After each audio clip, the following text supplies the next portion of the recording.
et aussi publié dans le groupe. Et après, la deuxième séance sera sur l'explication de texte pour les séries générales et l'explication de texte pour les séries SG. Donc les SG vont se retrouver dans les deux. Donc après cela, je pense que les préalables sont tenus pour l'instant. Donc pour parler de notre cours d'aujourd'hui, qui s'appelle la justice et le droit, il convient de disposer ce cours-là en 4 parties. Donc dans la première partie, je vais vous parler des concepts. On va rester autour des concepts de justice et droit. Voilà, donc on va rester autour de la justice et du droit. On va comprendre ce que c'est que la justice et comprendre ce que c'est que le droit et quels sont leurs rapports. Et dans la deuxième partie, nous allons essayer de comprendre que, voilà, quand il y a justice et droit, ce sont des rapports entre les humains, ok, mais pas des rapports directs. Parce qu'il y a un intermédiaire entre eux, entre les sujets, quand il y a une situation juridique, on va le voir. Et cet intermédiaire-là qui doit faire tout simplement le jugement, et aussi se baser sur le droit, c'est le tiers. C'est pour cela qu'on va réfléchir sur ce que c'est que le tiers, et qu'est-ce qu'il représente, quelles sont ses qualités, etc., etc. Donc le deuxième point, c'est le tiers. Et le troisième point, on va réfléchir sur ce qu'on appelle l'idée de justice. Et l'idée de justice, on va essayer de voir si la justice devrait être égalitaire ou bien si elle doit être équitable. Donc entre l'équité et l'égalité. On va voir la différence entre les deux. Si vous voulez aussi, vous pouvez l'appeler égalité géométrique et égalité arithmétique. On va voir cela. Et une dernière partie où on va parler des fondements de la justice. Donc quand on parle des fondements de la justice, nous verrons qu'il y aura 2 fondements en général que les gens vont proposer. Un fondement naturel de la justice qu'on va appeler le jus naturalisme ou bien le droit naturel. Et un fondement aussi qui est construit dans la société en rapport avec des faits. Et tout cela, voilà, donc qui sera une construction rationnelle et tout cela est aussi artificiel des hommes, qu'on va appeler le positivisme juridique. Voilà, c'est la théorie pure du droit.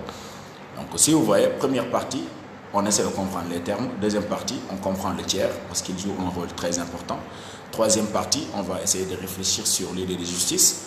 Et quatrième partie, on va essayer de voir les fondements de la justice, si c'est un fondement naturel ou bien si c'est un fondement positif. Voilà, c'est ce qu'on va faire. Donc si on reste autour des termes, il vous est arrivé tous, si on commence, on va commencer d'abord par le mot justice. Il vous est arrivé tous de subir quelque chose, de subir un mal venant d'autrui. Peut-être que quelqu'un vous a pris ce qui vous appartenait et que ce n'était pas normal, vous avez trouvé que c'était anormal. Peut-être que vous avez eu, par exemple, dans une situation de classe, ça nous arrive, nos professeurs, d'être corrigé de manière vraiment abusive, que vous avez peut-être bien compris un sujet et que le professeur vous a donné une mauvaise note, alors que vous ne méritiez pas cela. Peut-être qu'il vous est arrivé dans une famille même de voir qu'un de vos frères est beaucoup plus respecté par rapport à vous. Il vous est arrivé cela. Donc il vous est arrivé de subir dans la société le mal d'autrui. Voilà, le mal d'autrui qui est venu en toi. Voilà. Donc il vous est arrivé de subir cela. Et lorsque cela vous arrive, vous avez un sentiment de ce qu'on appelle l'injustice. Donc en vous-même, vous vous dites que vous avez subi une injustice. Et vous voulez qu'il y ait une réparation. C'est-à-dire qu'on puisse vous rendre justice. Ça vous arrive tous. Je vous vois, vous les élèves en général, lorsque on vous corrige et que vous croyez que vous n'avez pas été bien corrigé, directement, au plus profond de vous, vous avez un sentiment de ce qu'on appelle l'injustice. Et vous venez voir le professeur en lui disant que, monsieur, vous ne m'avez pas bien corrigé, votre correction a été injuste. Donc si on regarde bien, la justice est d'abord un sentiment que tout homme pense avoir naturellement, que nous n'avons pas besoin de faire des cours de droit, de faire je ne sais pas quoi et quoi, mais que tout homme en lui-même peut ressentir ce qui est juste et ce qui est injuste. Vous voyez bien que tout homme est capable d'apprécier les actes qui se passent en ce que ces actes-là sont pour lui justes ou bien injustes. Donc là, nous voyons le premier point de la justice, qu'il s'agit d'un point du sentiment naturel. La justice donc reste un simple sentiment. Mais comme que nous devons vivre en société, nous ne devons pas nous baser sur des sentiments. Parce que chacun a des sentiments différents de l'autre. Et les sentiments sont l'expression de votre subjectivité. Vous le savez bien. Donc, si nous vivons ensemble, les rapports que nous devons avoir ne doivent pas être des rapports subjectifs. Ça devrait être des rapports objectifs. Et donc, pour avoir ces rapports objectifs, la justice doit dépasser le simple sentiment pour devenir une exigence objective. Vous comprenez? Donc, pour que ça soit une exigence objective, il faudrait d'abord qu'on puisse établir un ensemble de normes qui vont nous permettre d'évaluer les actes en disant que ceci est juste et ceci est injuste. Et ces normes-là qu'on va établir dans la société qui vont nous permettre d'établir la notion de justice et d'injustice, ça devient tout simplement objectif. Parce que tous les hommes vont partager cela. Ça deviendra le rapport que j'ai moi envers autrui. Donc vous comprenez bien que d'ici, nous comprenons que nous n'avons plus un rapport direct avec autrui, mais nous avons maintenant un rapport indirect. Je n'ai plus affaire à autrui directement, mais j'ai affaire à son droit. Et si je n'ai plus respecté son droit, je me trouve dans une situation d'injustice. Vous comprenez? Et lui aussi, s'il ne respecte plus mon droit, il se trouve aussi dans une situation d'injustice. Donc vous avez vu, la justice passe d'un simple sentiment à une exigence objective. Et en plus de cela même, plus nous développons des règles morales, plus nous développons des règles peut-être objectives au niveau du droit, plus nous nous évertuons à respecter le droit des autres, à vouloir avoir ici la justice comme une exigence qui est non seulement pour moi, mais une exigence universelle que je respecte en moi. Plus je m'éduque en cela, la justice deviendra en fin de compte une vertu. C'est-à-dire une bonne qualité que je me suis inculquée moi-même par l'éducation que je me fais à moi-même. Donc vous avez vu, ici la justice commence par un simple sentiment, continue par une exigence objective et après devient une vertu qui est issue d'une éducation de soi. Vous comprenez? Maintenant même, si nous essayons d'entrer dans l'étymologie du mot justice, nous voyons que ce mot vient du latin justitia. Justitia. Et dans le mot justitia, nous avons une radicale. La radicale jus. Jus, J-U-S. Donc, jus est la radicale de justitia. Jus signifie quoi? Droit. Jus signifie droit. Jus signifie droit. Donc, si vous regardez bien, dans le mot justitia, qui est la justice, nous entendons le mot droit. C'est comme si que ça voulait nous rappeler que pour pouvoir être juste, il faut respecter le droit. Alors, la justice devient en ce moment ce qui est en accord avec le droit, ce qui respecte le droit. Vous comprenez? Et même le mot justice, nous pouvons le rattacher à un autre verbe latin, qui est le verbe jurare. Jurare, voyez bien, qui est rattaché au mot français jurer. Vous voyez bien, jurer. Vous savez bien ce que c'est que jurer. Vous en faites toujours. Vous jurez à chaque fois. Wallahi de. Wallahi. Vous voyez bien. Donc, jurer.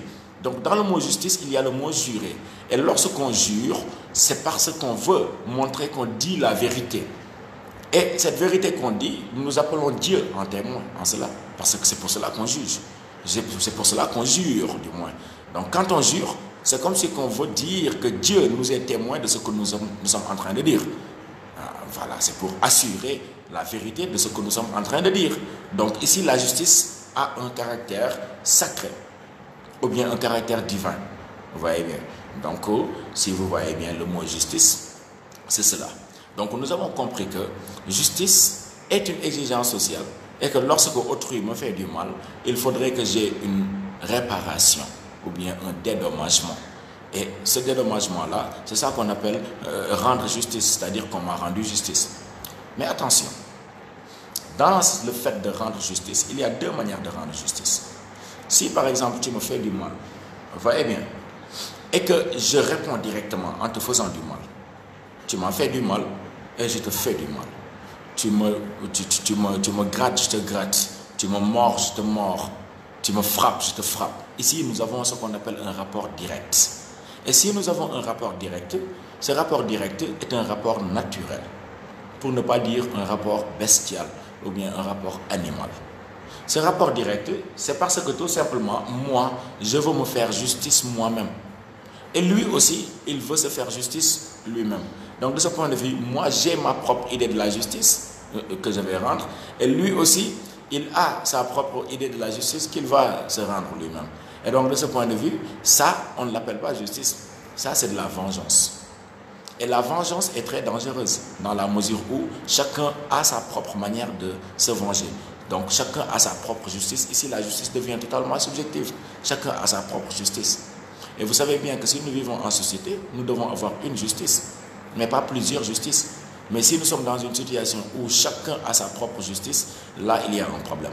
C'est pour cela que la vengeance est dangereuse. Pourquoi? Parce qu'elle peut être ce qu'on appelle un cercle infini de violence qui ne s'arrête pas.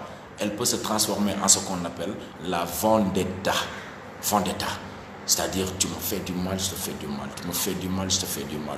Tu tues un membre de ma famille, je tue un membre de ta famille. Quelqu'un d'autre aussi va tuer un membre de ma famille. Quelqu'un d'autre aussi va tuer un membre de ta famille. Et après, ça s'extend sur la tribu. Tout le monde se fait la guerre. Ça devient la guerre de tous contre tous. Ce que vous avez vu avec le professeur Québec, vous voyez bien, dans l'état de nature obésien. Voilà. Si vous voulez aussi, vous pouvez dire obien. Voilà. Donc, c'est-à-dire de Thomas Hobbes.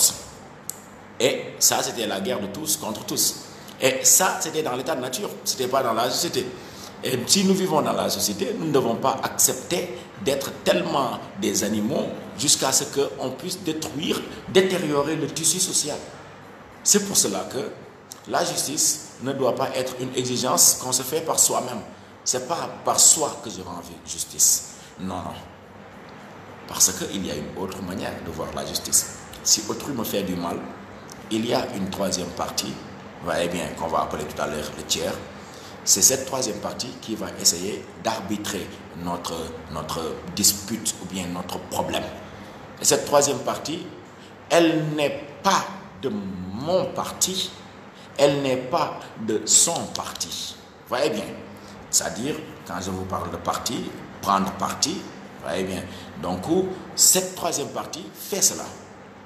Et donc, cette troisième partie, le tiers, vous avez entendu bien, voilà le tiers, cette troisième partie ne cherche pas ses intérêts, n'est d'aucun, je ne sais pas, intérêt ou autre chose, et n'est là que pour dire le droit. C'est-à-dire dire ce que le droit a dit par rapport à l'acte qui a été posé. Pourquoi? Pour rendre justice. Donc le droit prévoit que s'il y a tel acte qui a été fait, il doit y avoir telle sanction. Il peut y avoir une sanction positive pour celui qui a subi le tort, c'est-à-dire on va lui faire une réparation, un dédommagement, et une sanction négative. Pour qui? Pour celui qui a fait le tort. Il faudra tout simplement le punir. Vous voyez bien. Donc ça, c'est une justice sociale. Alors que là-bas, dans la vengeance, on a vu des justices. Une justice pour chacun. Mais ici, là, qu'est-ce qui se passe? La justice devient une et elle est sociale. Et elle met fin à la vengeance. Parce que quand il y a quelqu'un, ou bien une structure, ou bien une institution qui décide de tout cela, pour pouvoir arbitrer tous les problèmes entre les gens de la société, là, ça met fin à l'injustice. Ou bien ça met fin à la vengeance. Vous comprenez? Maintenant, si nous prenons le mot droit, le mot droit, vous avez bien entendu tout à l'heure que l'une de ses étymologies, c'était jus. Jus. Jus qui est quoi? Le fondement de la justice, c'est-à-dire ce qui fonde la justice. Et l'autre étymologie, c'est quoi? C'est tout simplement directus. Directus, c'est-à-dire D-I-R-E-C-T-U-S. Voilà. Donc directus, qu'est-ce que c'est que directus? Directus, c'est la rectitude. La rectitude. Si j'avais une règle ici, j'allais vous montrer. Donc la rectitude, c'est ce qui est droit. C'est ce qui est droit. Par rapport à ce qui n'est pas droit. Vous voyez bien. Donc la rectitude, c'est ce qui est droit. C'est le caractère de ce qui est droit. Vous voyez bien. Donc le droit, c'est quoi? C'est ce qui est tout simplement dans la rectitude. Donc ce qui montre que celui qui n'est plus dans le respect du droit, il a dévié. C'est ce que vous avez appris la dernière fois. Vous voyez bien, avec le professeur Gerkabé sur la société et le politique. Le déviant, c'est qui? Le déviant, c'est celui qui ne se tient plus sur la rectitude. La rectitude de quoi? Du droit. Donc nous avons compris que donc, le droit, c'est un ensemble de normes. Vous voyez bien, c'est un ensemble de normes qui permettent aux gens de la société voyez bien, de vivre ensemble et qui fait quoi? Qui régule, voyez bien, qui régule ou bien même qui sanctionne les rapports entre les individus. Nous pouvons dire cela. Nous pouvons dire que donc le droit, c'est un ensemble de normes qui régule les rapports entre les individus vivant ensemble. Donc si nous vivons ensemble, il faudrait qu'il y ait des normes ensemble, voyez bien, que nous devons ici respecter. Et ces normes que nous respectons, ça forme maintenant un grand système qu'on appelle le droit. C'est ça le droit. Donc de ce point de vue, le droit ne fonde pas la société, vous voyez bien, mais le droit régule la société, c'est-à-dire règle la société. Voilà. Maintenant, attention, si on dit que le droit c'est un ensemble de normes ou bien peut-être de règles ou autre chose, nous pouvons aussi confondre le droit à la morale. Il y a une différence. La morale, elle est subjective, alors que le droit que nous voulons poser ici est objectif. La morale, elle s'intériorise. Vous voyez bien, elle est ici un rapport intériorisé. Peut-être que ce sont des règles que nous avons apprises de la société, ok, mais il peut y avoir aussi des règles que nous concevons par nous-mêmes pour pouvoir former notre propre morale. Alors que le droit, c'est un rapport extérieur que nous avons entre les individus. Donc ce qui fait que la morale devient implicite et que le droit est explicite. Tout le monde est en connaissance du droit. Ou bien tout le monde est censé connaître le droit si nous vivons ensemble et que nous ne voulons pas vivre de manière désordonnée. Vous comprenez? Donc c'est pour cela que le droit ici n'est pas la morale. Il peut y avoir aussi une morale qui fonde une certaine justice, mais dans la vie en société, ce qui devrait former qui devrait former la justice sociale ici, c'est tout simplement le droit. Et donc ce droit-là devient une exigence sociale. Vous comprenez? Maintenant, nous pouvons évaluer le droit du point de vue moral et tout cela, ça c'est une autre affaire. Vous voyez bien, nous pouvons évaluer aussi la justice du point de vue moral. Voilà. Mais le droit en tant que tel est ce qui fonde les rapports sociaux pour pouvoir atteindre ce qu'on appelle une cité juste. Donc ça, c'est notre première partie. Nous avons essayé de comprendre ce que c'est que la justice. Nous avons vu que la justice passe d'un simple sentiment à une exigence objective pour devenir une vertu. Vous avez vu. Et donc, on a fait la différence entre la justice et la vengeance. On a vu que la justice, elle est une. Vous voyez bien, et elle est sociale. Elle est tout simplement un rapport social. Et nous avons compris aussi que la justice ici, elle est tout simplement basée sur le droit. Et donc nous avons essayé de comprendre le droit ici, en le faisant ici une différence entre la morale. Mais nous avons compris que dans tout cela, les rapports entre les individus dans une société civilisée en tant que telle ne sont pas des rapports directs, ce sont des rapports indirects. Il y a toujours un médiateur. C'est comme dans le travail, ce que je vous avais dit. Je vous avais dit que le travail se passe entre l'homme et la nature. Mais ce n'est pas un rapport direct, c'est un rapport indirect parce qu'il y a un médiateur, un intermédiaire qui était la technique. La même chose aussi se passe ici. Lorsque nous sommes dans une situation juridique entre autrui et moi, qu'est-ce qui se passe? Il ne doit pas y avoir ici un rapport direct, ce serait un rapport naturel, animal, barbare, sauvage. Il faudrait qu'il y ait un intermédiaire. Et cet intermédiaire, c'est quoi? C'est le tiers. Voilà pourquoi est-ce que nous allons entrer dans notre deuxième point, qui est tout simplement le tiers. Donc, le tiers, il intervient quand il y a une situation juridique. Une situation juridique, c'est une situation dans laquelle nous devons faire appel au droit. Parce que nous devons ici garantir ce qu'on appelle l'idée de justice.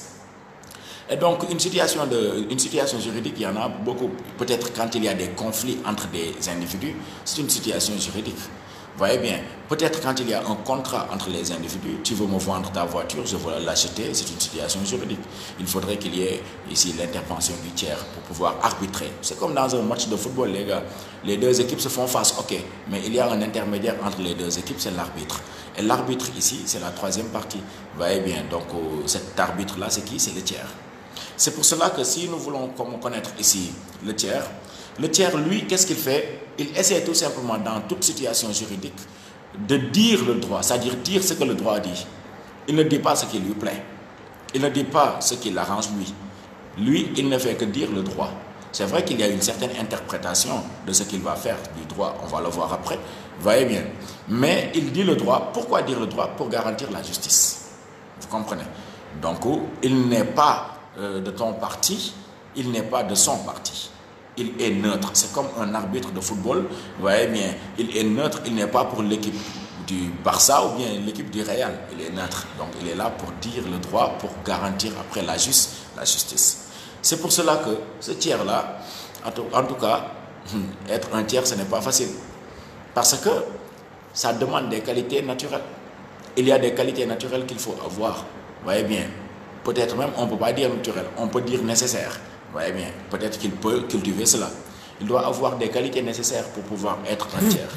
Et s'il n'a pas ces qualités nécessaires-là, il ne peut pas être un tiers. Pourquoi? Parce que tout simplement, il n'a pas les prérogatives nécessaires pour pouvoir juger une situation de manière totalement juste. Et ces qualités sont au nombre de 4. La première qualité du tiers, c'est que le tiers doit être toujours dans la nécessité de juger. C'est la nécessité. C'est-à-dire quand on se trouve dans une situation juridique, quand il y a une situation juridique qui se présente devant lui, il doit juger de cette situation juridique. Il ne doit pas choisir les situations dans lesquelles il juge et les situations dans lesquelles il ne juge pas. Non, non. Dès que la situation juridique se passe devant lui, il doit juger. Pourquoi? Parce que s'il ne juge pas, il a fait ce qu'on appelle un déni, D-E accent aigu, N-I, un déni de justice. Et s'il fait un déni de justice, c'est ça qu'on appelle le comble de l'injustice. C'est-à-dire c'est la plus grande injustice qu'il puisse avoir. Pourquoi? Parce que lui, c'est lui qui est là pour pouvoir garantir la justice. Donc si celui qui garantit la justice lui-même n'est pas juste, là, donc nous sommes dans une situation, je ne sais pas, entre guillemets, nous sommes foutus. Vous voyez bien. Donc de ce point de vue, le juge, lui, quand il y a une situation juridique qui se passe devant lui, il doit juger, nécessairement. La deuxième qualité, c'est qu'il y a l'impartialité. Il doit être impartial. C'est-à-dire qu'il ne doit être ni pour la partie A ou bien la partie B. Vous voyez bien. C'est-à-dire qu'il ne doit pas être pour l'un ou bien pour l'autre. Il doit être neutre. C'est ça qu'on appelle la neutralité. Il doit être neutre. Vous voyez bien. Après, la troisième qualité, c'est le désintéressement. Le désintéressement. Il doit être désintéressé. C'est-à-dire, il ne doit pas être là pour garantir ses intérêts personnels. Donc, il est là pour garantir l'intérêt de la justice. Et pour cela, il faut qu'il soit dans la diction du droit. Il doit dire le droit pour pouvoir garantir la justice. Il n'est pas là pour sa propre poche. C'est quelqu'un qu'on ne doit pas pouvoir corrompre. Vous voyez bien, un juge, on ne doit pas pouvoir le corrompre. On ne doit pas pouvoir lui donner des pots de vin ou bien des dessous de table. Vous voyez bien qu'on lui paye quelques petites, je ne sais pas, sommes d'argent et qu'il fasse un jugement à notre valeur. S'il y a cela, donc, alors il n'y a que de justice pour les riches. Les pauvres, donc, voilà, ils n'ont plus leur compte dans cela. C'est pour cela que le juge, il ne doit pas être corruptible. Il doit être désintéressé. Il doit être là pour simplement le droit. Et la quatrième, vous voyez bien, la quatrième qualité, c'est quoi? C'est l'irrésistibilité.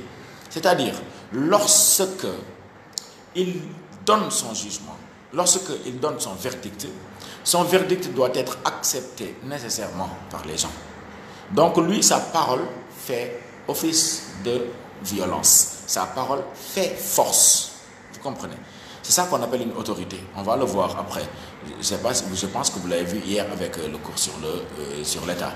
Donc, il est une autorité. Une autorité n'utilise pas la force. Pourquoi? Parce qu'il a ce qu'on appelle le charisme. Donc, une autorité a le charisme. Donc, il s'impose. Vous voyez bien, c'est pour cela que vous voyez que dans les tribunaux, les juges portent des habits, voilà, qui sont exceptionnels, qu'ils se mettent en hauteur, qu'ils jugent, voilà, et qu'ils ont simplement, voilà, des marteaux et tout cela. Tout cela, ça booste leur personnalité, ça booste leur charisme. C'est ce qui fait que quand il dit quelque chose, ça doit être appliqué. Donc son jugement doit être irrésistible. Donc c'est ça le tiers. C'est pour cela que, si c'est ça le tiers, nous allons essayer de voir qui peut représenter le tiers selon les 3 droits que nous avons.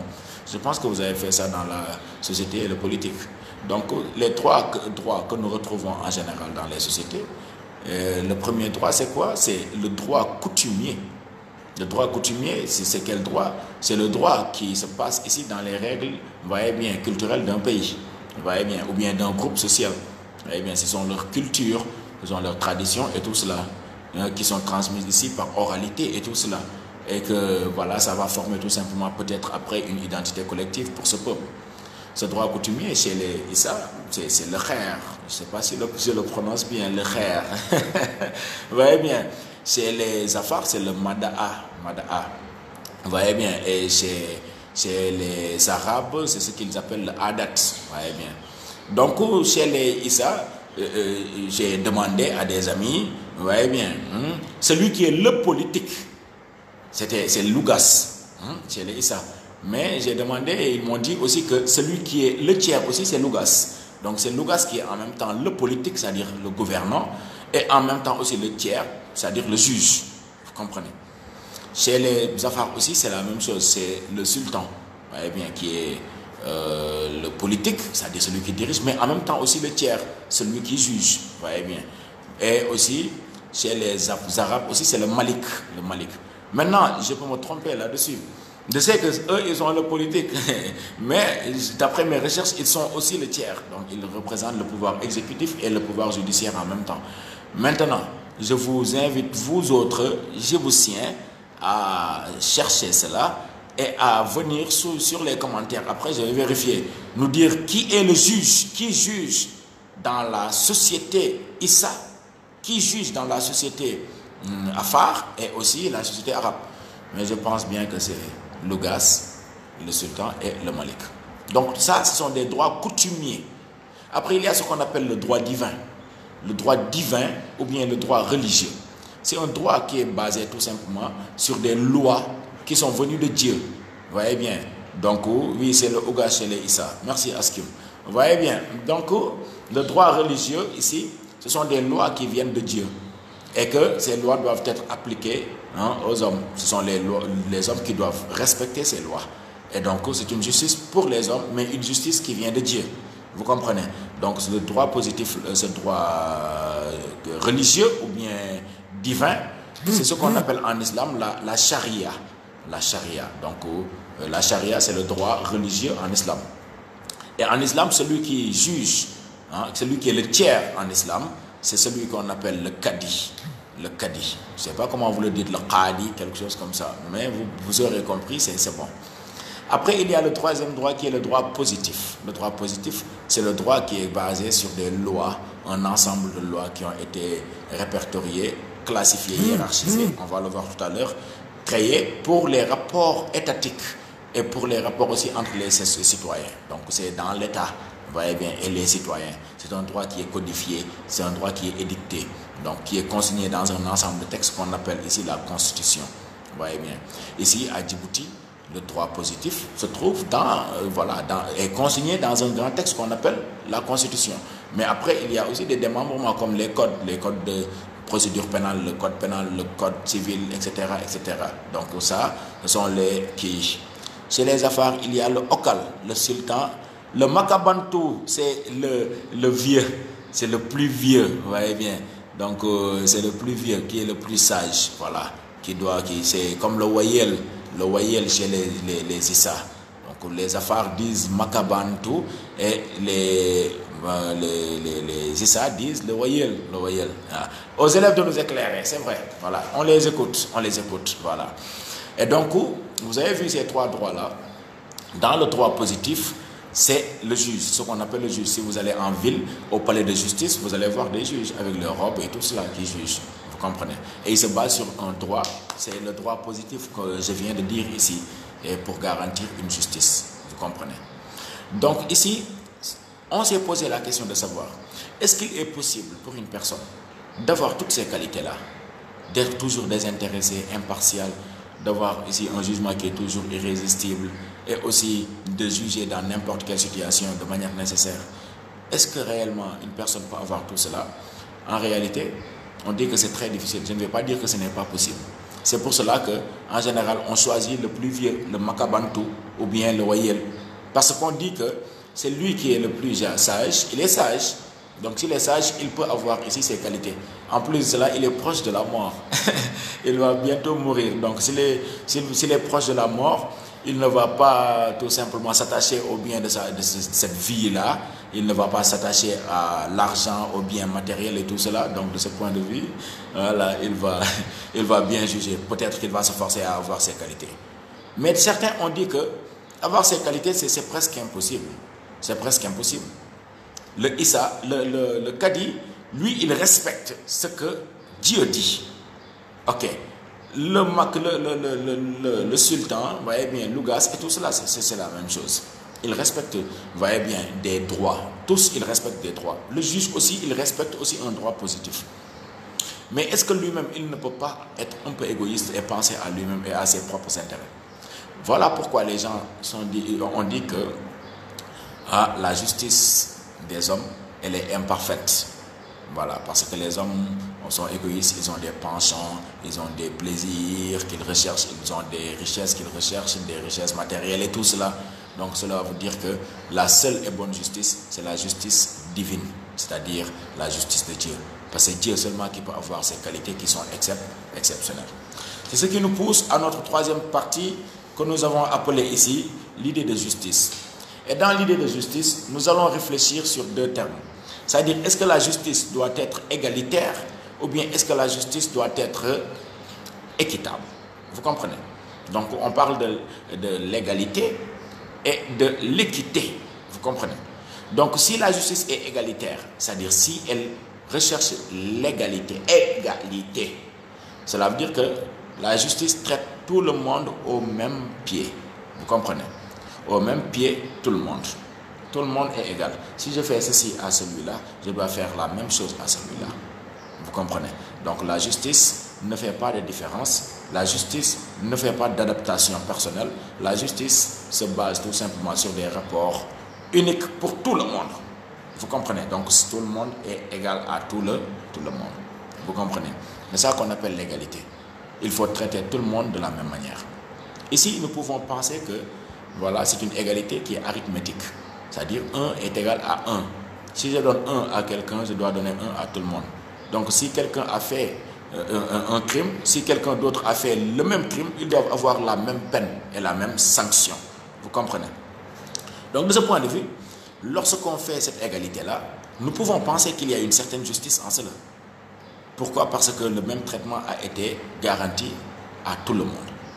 Cependant, si nous réfléchissons un peu, on va se poser cette question. Comment est-ce que nous pouvons traiter tout le monde de manière égale alors que tout le monde n'est pas égal à tout le monde? Est-ce que vous me comprenez? Comment est-ce que la justice peut traiter tout le monde de manière égale alors que tout le monde n'est pas égal à tout le monde? Nous n'avons pas les mêmes âges, nous n'avons pas les mêmes conditions physiques, nous n'avons pas la même santé, nous n'avons pas les mêmes qualités naturelles, nous n'avons pas les mêmes dispositions sociales et économiques. Vous voyez bien, hein? Tu es riche, je suis pauvre, etc., etc. Je suis vieux, tu es jeune, etc., etc. Donc les hommes sont inégaux. Si les hommes sont inégaux, alors la justice ne doit pas être égale. Si elle est égale, ici la justice sera tout simplement, elle sera injuste. Vous comprenez?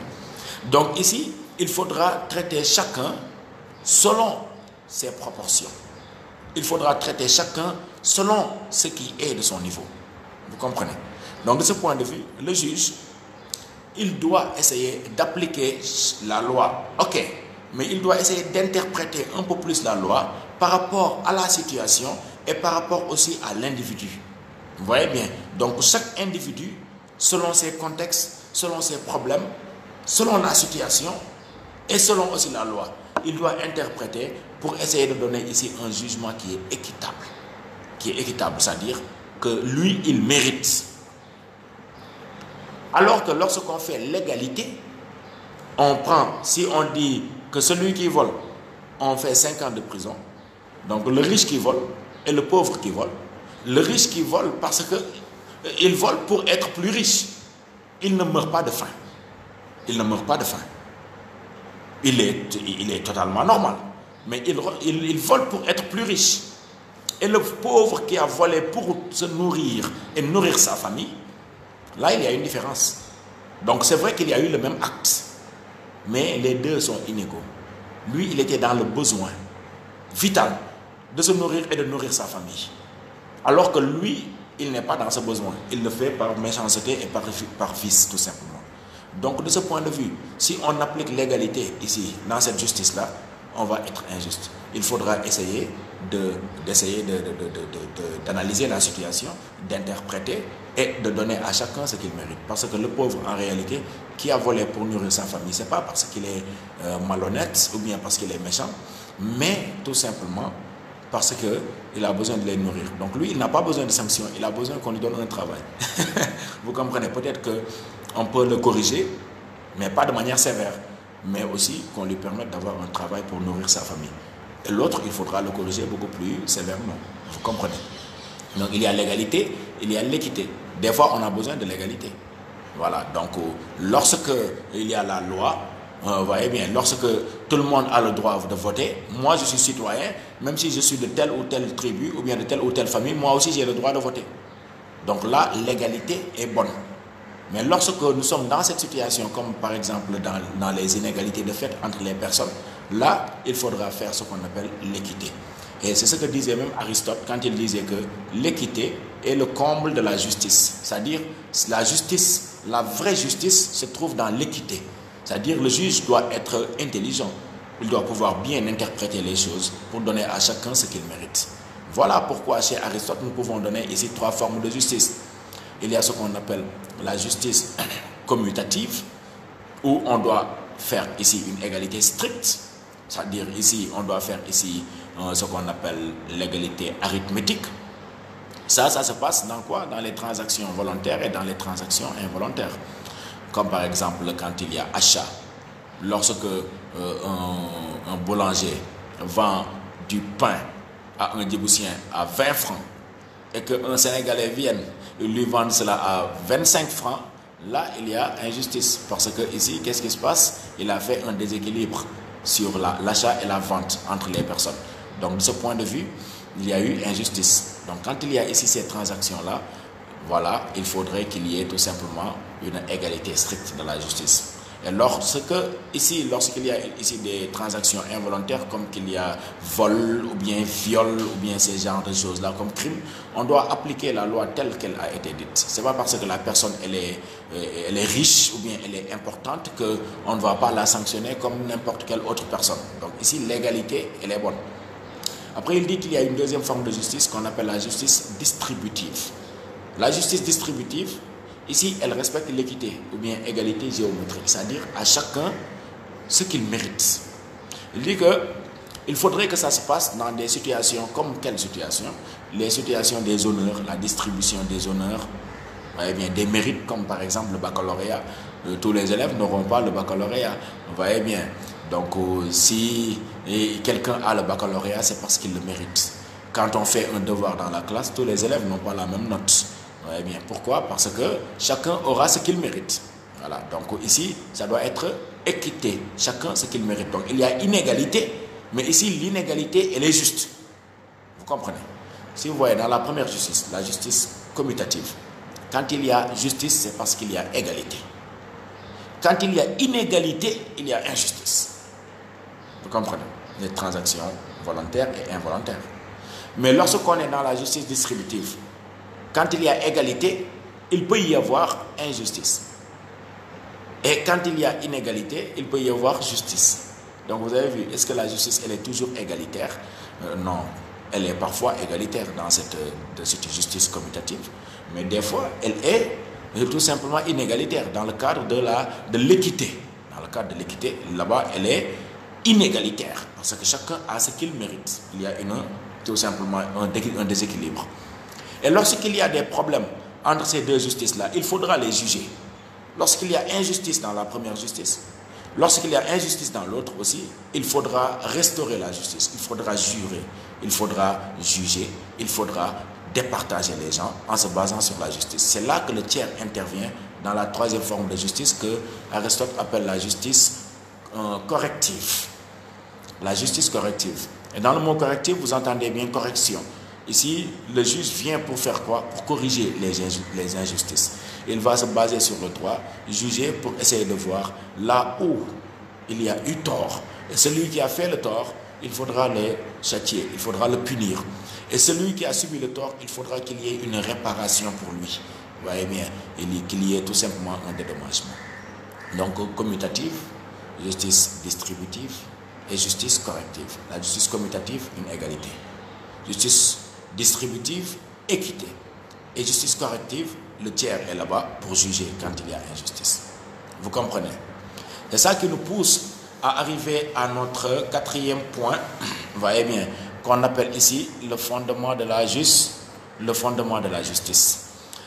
Donc, lorsqu'on se pose la question de savoir quels sont les fondements de la justice, nous pouvons voir qu'il y a deux thèses qui vont s'opposer. Il y a une première thèse qu'on appelle la thèse du justnaturalisme, c'est-à-dire la théorie du droit naturel, vous voyez bien, et une autre thèse qu'on appelle le positivisme juridique. Donc, le justnaturalisme veut dire quoi? Le justnaturalisme dit que le droit est naturel. Donc, si le droit est naturel, cela veut dire que ce n'est pas quelque chose que nous avons construit, nous les hommes. Donc, le droit est naturel pour tous les hommes. Et donc, s'il est naturel, il est universel. Donc, tous les hommes ont le même droit. Et donc, si le droit est naturel et que la justice aussi, alors la justice, elle est naturelle. Si le droit est universel, alors la justice aussi, elle est universelle. C'est une théorie que nous retrouvons chez Platon. Quand il nous dit qu'il y a, vous voyez bien, un bien en soi, comme il y a aussi un juste en soi. Donc quand Platon dit ici en soi, c'est ce qui se passe dans le monde intelligible. Parce que pour lui, la justice vient du monde intelligible. Et donc si elle vient du monde intelligible, chaque homme vient au monde avec l'idée de la justice de manière innée. Donc l'idée de justice en nous est innée. Donc ce qui fait que chaque homme est capable tout simplement d'apprécier les actes naturellement, en ce que ces actes sont pour lui justes ou bien injustes. Et ça suppose donc que tous les hommes ont naturellement un droit. Donc il y a un droit naturel que tous les hommes ont.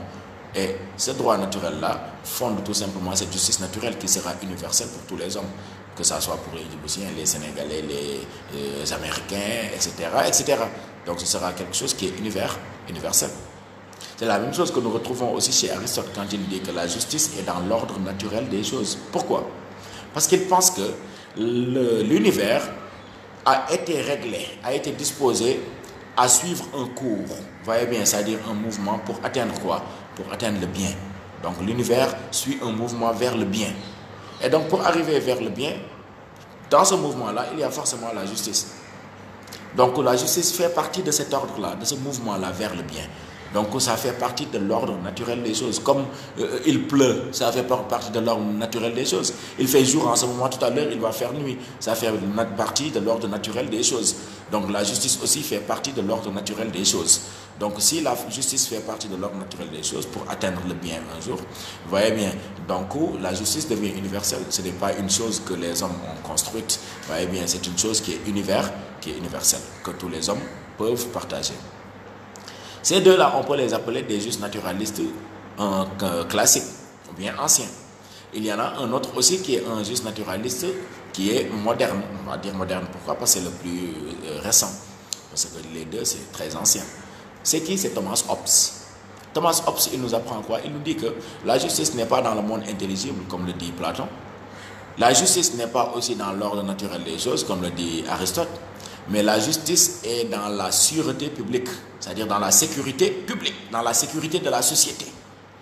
Donc, tant que je respecte les lois pour garantir la société, tout simplement la sécurité et la paix de la société, je suis dans la justice. Et cet ordre naturel-là est garanti par qui? Est garanti par le Léviathan, que vous aviez vu la dernière fois. Le Léviathan qui dirige par une main de fer et une épée de guerre. Donc, il dirige par la contrainte et la force. Donc, pas de liberté. Il prive tout le monde de sa liberté individuelle pour pouvoir proposer à la société ce qu'on appelle une sécurité. Vous voyez bien. Pourquoi? Parce que l'homme est naturellement méchant. Vous aviez vu cela avec Hobbes. Si l'homme est naturellement méchant, si nous devons vivre ensemble, il ne faut pas qu'il soit libre. Parce que quelqu'un qui est méchant ne doit pas être libre. Donc, le Léviathan va priver de tout le monde, vous voyez bien, de sa liberté individuelle pour instaurer quoi? Pour instaurer la sécurité dans la société. Donc la justice, elle est dans quoi? Dans la sûreté, la sécurité publique. Quand il y a la sécurité dans la société, il y a justice. Donc celui qui est juste, c'est celui qui respecte les lois du Léviathan. Donc, sinon, s'il ne les respecte pas, il y a des sanctions. La justice peut s'appliquer sur lui. C'est ça qu'on appelle un justiciable. Un justiciable. Vous comprenez? Donc, quand je dis que toi, tu es un justiciable, cela veut dire que la justice peut s'appliquer sur toi. Tu dois respecter le droit, sinon la justice va te corriger. C'est ça, un justiciable. Donc, tous les gens de la société, voilà, de la société vue telle que vue par Hobbes, sont des justiciables. Et donc, ils doivent respecter les lois de la société, les lois du Léviathan, pour pouvoir assurer ici ce qu'on appelle la sûreté publique, qui va être la justice. Mais le Léviathan lui-même, il est injusticiable. Il est injusticiable. C'est-à-dire qu'il est au-dessus de la justice. C'est lui qui fait la justice. Donc la justice ne s'applique pas sur lui. Voyez bien, ça ne s'applique pas sur lui. Ça s'applique sur le peuple. Donc, c'est lui qui dirige le peuple avec une main de fer. Donc, pour résumer ici le juste naturalisme, vous avez vu chez Platon que la justice, comme qu'elle vient du monde intelligible, nous sommes tous venus au monde avec l'idée de justice. Donc, c'est naturel et universel. Et aussi, chez Aristote, c'est dans l'ordre naturel des choses. Donc, nous ne faisons que suivre ici l'ordre naturel des choses vers le bien. Et chez Hobbes, ça se trouve dans la sûreté publique, dans la sécurité publique. Et pour cela, il faut respecter les lois du Léviathan. Et par opposition, il y a une autre thèse qu'on appelle le positivisme juridique.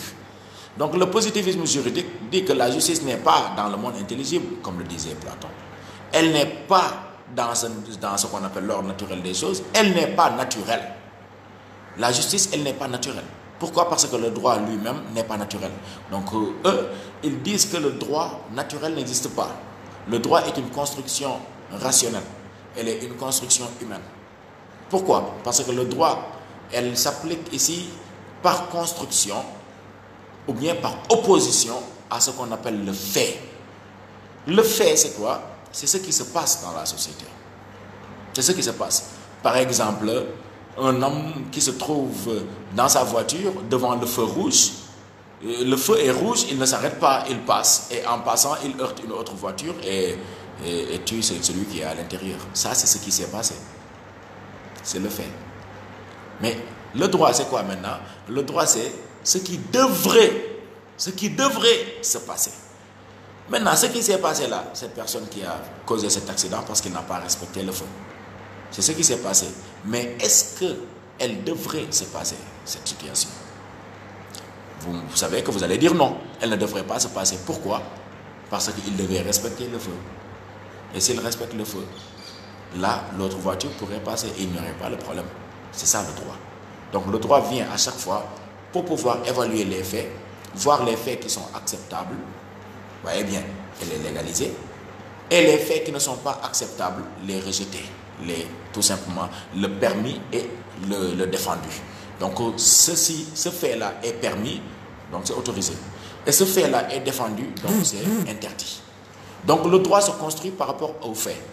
Et les faits, ce sont les hommes qui les font. Ce sont les hommes qui les font du moins. Donc si les hommes font les faits, donc ce sont les hommes qui font le droit. Et les faits qui se passent dans une société ne sont pas les mêmes faits qui se passent dans une autre société. Vous savez que ce qui se passe à Djibouti n'est pas ce qui se passe au Sénégal. Donc ce que les Sénégalais font est différent de ce que les Djiboutiens font. Donc le droit des Sénégalais sera donc différent du droit des Djiboutiens. Par conséquent, la justice sénégalaise sera aussi différente de la justice djiboutienne. Donc c'est ce qui fait que le droit et la justice deviennent relatifs à chaque société ou bien à chaque construction sociale. Et cette théorie a été créée par un penseur qu'on appelle Hans Kelsen.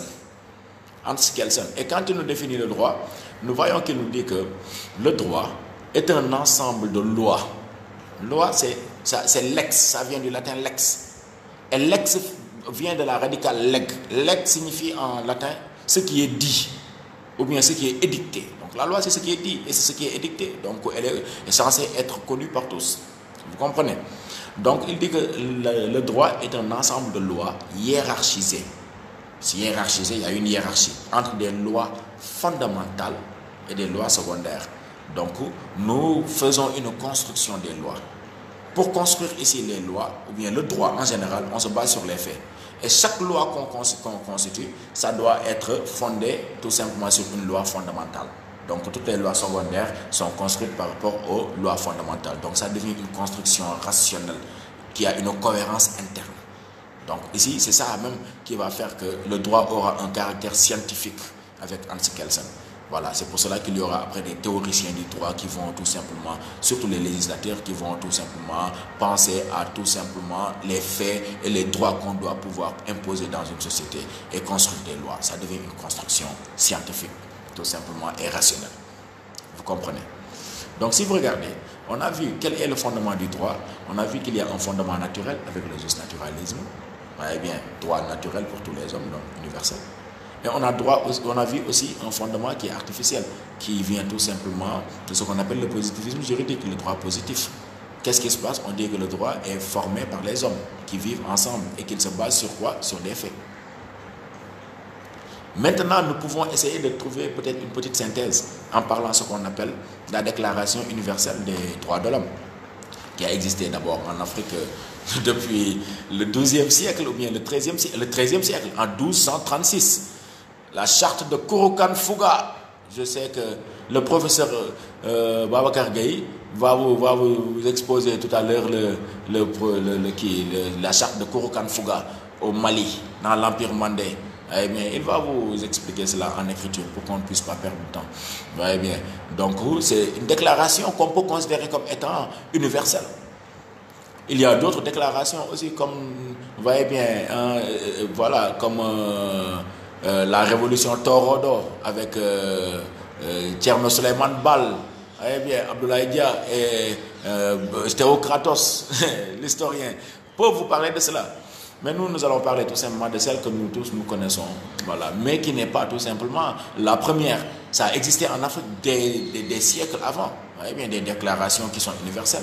Voyez bien. Donc cette déclaration universelle des droits de l'homme, elle est non seulement positive, parce qu'elle est édictée et mise en place aussi par un ensemble de réflexions, mais elle se base sur quoi? Sur le droit naturel.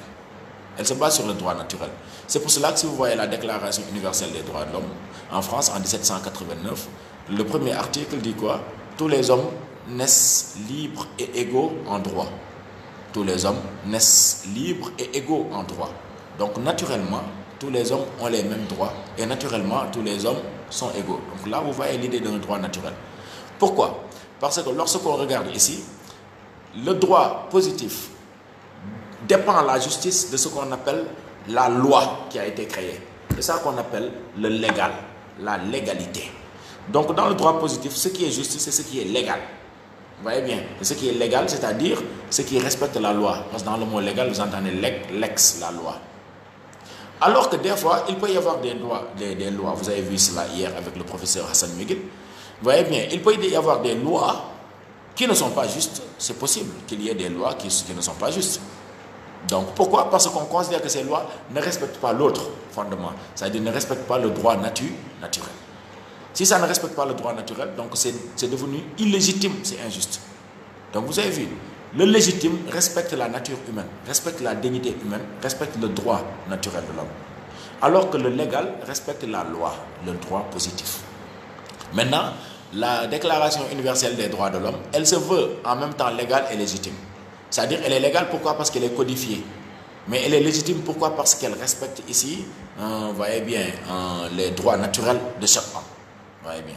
Maintenant, je vous ai dit que ça peut voilà, être pensé aussi en Afrique. C'était déjà pensé avec la charte de Kurukan Fuga, avec aussi la révolution de Thierno Suleiman Bal. Tout cela, les amis vont vous exposer cela tout à l'heure. Maintenant, si la loi n'est pas juste, si elle est illégitime, est-ce qu'il faut respecter ou pas? Ça, c'est autre chose. Maintenant, je vais essayer de faire un récapitulatif, vous voyez bien, de tout ce que nous venons de faire. De tout ce que nous venons de faire. Voilà. Dans un premier temps, nous avons essayé d'expliquer ce que c'est que la justice et le droit.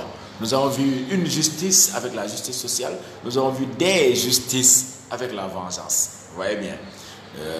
Et nous avons vu aussi que la justice peut être un sentiment après une exigence objective et aussi une vertu. À travers cela, je peux vous donner un sujet de dissertation en vous disant, y a-t-il une ou des justices? Voilà. Donc, ou bien la justice est-elle subjective? Voilà. Y a-t-il une justice subjective? Vous pouvez prendre ce sujet. Y a-t-il une justice subjective? Et l'autre partie, toujours dans la première partie, on a essayé de comprendre le droit. On a vu que le droit ici, c'est un ensemble de normes qui régissent les rapports entre les individus. Vous vous rappelez bien. Et donc, de ce point de vue, le droit est de la rectitude. Donc, celui qui respecte le droit est tout simplement sur la bonne voie, sur la voie droite. Vous voyez bien, la rectitude, vous voyez bien. Et que le droit aussi est le fondement de la justice. C'est le droit qui fonde la justice. Et par la même occasion, vous avez essayé de voir les trois formes, les typologies de droit. Un droit coutumier comme le kharissa, le mada'a des afar et aussi comment ça s'appelle encore, le adat des Arabes. Voyez bien. Vous avez vu le droit positif. Eh bien, on l'a vu comme dans l'État djiboutien, en tant que citoyen, vous voyez bien ce qu'on doit respecter. Voyez bien. Et aussi, vous avez vu aussi le droit divin, le droit religieux. Eh bien, c'est ce qu'on a vu en islam avec la charia. Dans la deuxième partie, vous avez réfléchi sur le tiers.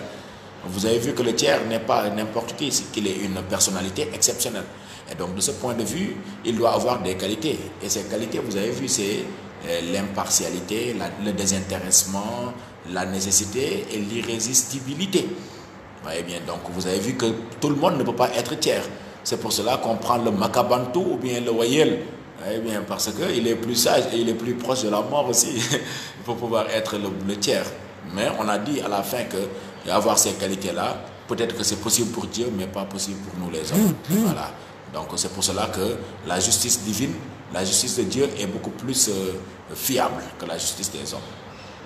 Après cela, on a réfléchi sur l'idée de justice. On a réfléchi sur, des fois, la justice peut être égalitaire, elle doit respecter l'égalité. Des fois, elle peut être aussi, vous voyez bien, équitable, c'est-à-dire respecter l'équité. Et c'est à travers cela que vous avez réfléchi sur les trois formes de justice chez Aristote. Justice commutative, qui est une justice égalitaire. Justice distributive, qui est une justice équitable, qui respecte l'équité.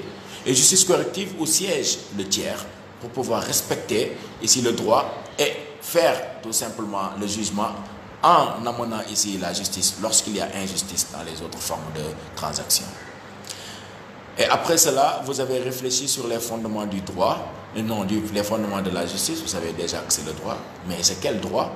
Nous, on a dit que ça peut être le droit naturel, qui est naturel et universel pour tous les hommes. Et vous avez vu avec Platon, avec Aristote et aussi Thomas Hobbes.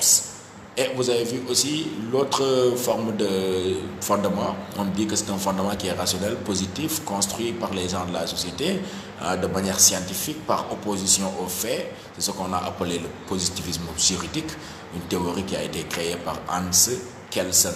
Hans Kelsen, il est un peu difficile comme nom. Hans, en tout cas, c'est H-A-N-S. Et l'autre nom, Kelsen, K-E-L-S-E-N. Hans Kelsen. Donc, c'est lui qui a théorisé cette position qu'on appelle le positivisme juridique. On a vu que, donc, ici, la justice peut se baser sur un droit naturel qui est légitime, ou bien elle peut se baser sur un droit positif qui est aussi légal. Donc le droit positif peut être légal et légitime en même temps. Mais lorsqu'il y a conflit entre légal et légitime, il y a un problème. C'est pour cela qu'il y a lieu ici de penser une réconciliation entre le légal et le légitime, entre le positif et aussi le naturel. C'est pour cela qu'on peut parler de ces chartes-là, hein, vous voyez bien, comme la charte de Kurukan Fuga, vous voyez bien, comme aussi la révolution Torodo de Tchétcherno Suleiman Bal, ou bien aussi par la Déclaration universelle des droits de l'homme de 1789 et la Déclaration universelle des droits de l'homme et du citoyen de 1948. Tout cela, ce sont des chartes qui ont essayé d'allier ici le légitime au légal, qui ont essayé de faire quoi? De baser, vous voyez bien, un droit positif sur un droit naturel. Comme ça, ce sera pour tous les hommes. Donc, à travers cela, vous pouvez prendre un ensemble de sujets. Je vais vous dicter un ensemble de sujets. Y a-t-il une justice subjective? Première chose. Deuxième sujet, la justice est-elle toujours égalitaire? La justice est-elle toujours égalitaire? C'est-à-dire, est-ce qu'elle recherche toujours l'égalité? Troisième sujet, vous voyez bien, faut-il désespérer de la justice humaine? Faut-il désespérer de la justice humaine? Voyez bien. Quatrième sujet. Une loi illégitime.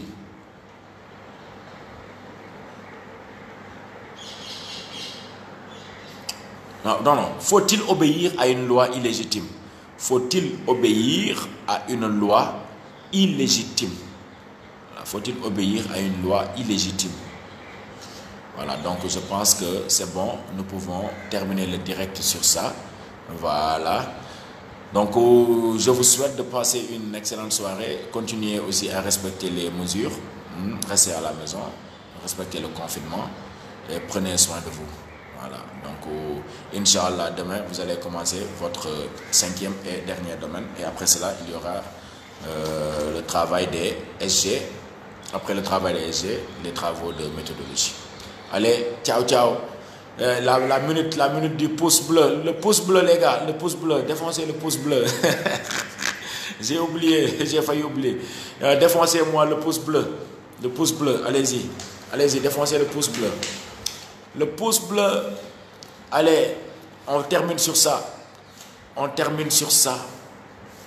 On termine sur ça. On termine sur la minute du pouce bleu. Je ne vois pas les pouces bleus. Où sont-ils? Les pouces bleus. La minute du pouce bleu. La minute du pouce bleu. Allez-y. Défoncez le pouce bleu. Très bien. Je vois un pouce bleu seulement. Ah, très bien, théocrate. Très bien, très bien. Très bien. Ah, voilà. Hassan Miguel, tu vas regarder en différé. Coucou. Tu vas regarder en différé. On a terminé. On est dans la minute du pouce bleu, quoi. La minute du pouce bleu. Voilà, donc allez-y. Le pouce bleu et on se dit au revoir. À la prochaine fois. Inch'Allah. Voilà, à la prochaine fois. Prenez soin de vous. Et que Dieu nous aide pour qu'on sorte de cette maladie du coronavirus. Voilà, allez-y. Très bien.